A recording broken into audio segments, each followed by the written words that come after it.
Hey, so a couple videos back I showed some polymer clay techniques, and I actually was using some little scraps of polymer clay to just make some fake sprinkles out of clay. So I've got different shapes here. I got the round ones, the little sequins, and the little jimmies, and they just look so real and cute and colorful, and it's a fun thing to do with your little scraps of clay. So I wanted to do a project using these today, and these will just sort of be the little topper, the little garnish, just something to make the craft extra cute.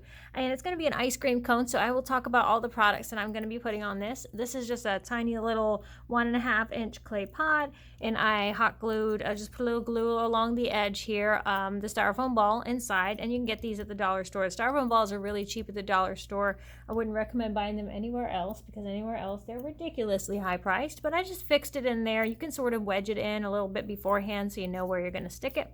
And now that is ready to go. I'm also going to be kind of creating like the sort of a drip of ice cream that hangs down over the edge of the cone traditionally in a little, a cartoony looking ice cream cone. It's got a little bit, like a little ruffle hanging over the edge. I'm going to create that look with the stuff you guys have seen me use before, and that's the Crayola Air Dry Clay.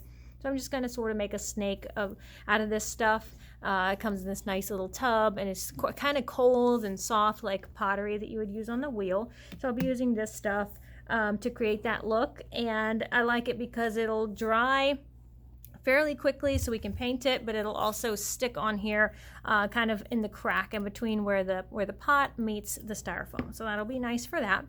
I also have, for the cone part, I'm going to, of course, be using regular acrylic paints. I buy the Craft Smart. It's pretty cheap, or you can buy Apple Barrel at Walmart, and they make them in gloss and matte.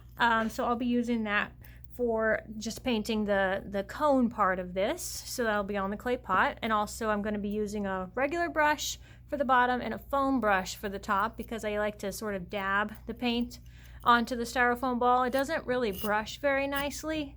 Kind of pulls up pieces of styrofoam as you do that, so dabbing it on gently kind of lets you cover it without tearing pieces of it off and making a big mess. So that's why I have a foam brush out for that, and of course regular brushes for the rest of it. Now to do the sort of crisscrossy design on here, I'm going to use paint markers, and I'll show you my favorite brand of those Posca markers. So that's the brown color that I'll use, but I have a whole bunch of different colors. The little 15 pack has got really great colors. They're just really smooth, and they don't work like any other brand that I've ever tried. So these are way better, and just really good quality. I like the consistency of them. They never skip. They last a long time, and they tend to not really get that fuzzy look if you use them up too much. So the end stays, pretty smooth. So I like them for that. All right, so I've also got, for the whipped cream look on top, I've got this fun stuff that I like to use on Christmas projects. It's Snow Tex. It's really hard to find. You can buy it online. I got this at Hobby Lobby, I think, but a lot of the craft stores don't sell this stuff anymore. It's a lot of fun to use, and so we'll use a popsicle stick later when we're applying that. And then finally, just a wooden bead that we're going to paint red for the cherry, and I stick it onto a paintbrush so that it's easy to paint and it doesn't go and wiggle around while we're trying to paint it. So let's get started painting the bottom of this, and then kind of getting our ice cream put together.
This one was really quick and really cute. And I just love that you can showcase those little tiny fake sprinkles that we made in such a fun way, and then also getting to use the snow tech stuff, which you hardly ever get to use really because it's more of a Christmas thing, but you can use it on, you know, fake food crafts, and this just makes it so fun. This little wood ball in there gives it that nice bright little topper to make it look like a cherry, and then of course, you know, the whole rest of it with the styrofoam look on the ice cream kind of gives it that realistic sort of a texture. And this can be done in so many different ways. I really love the way this turned out, and it was so cute and quick.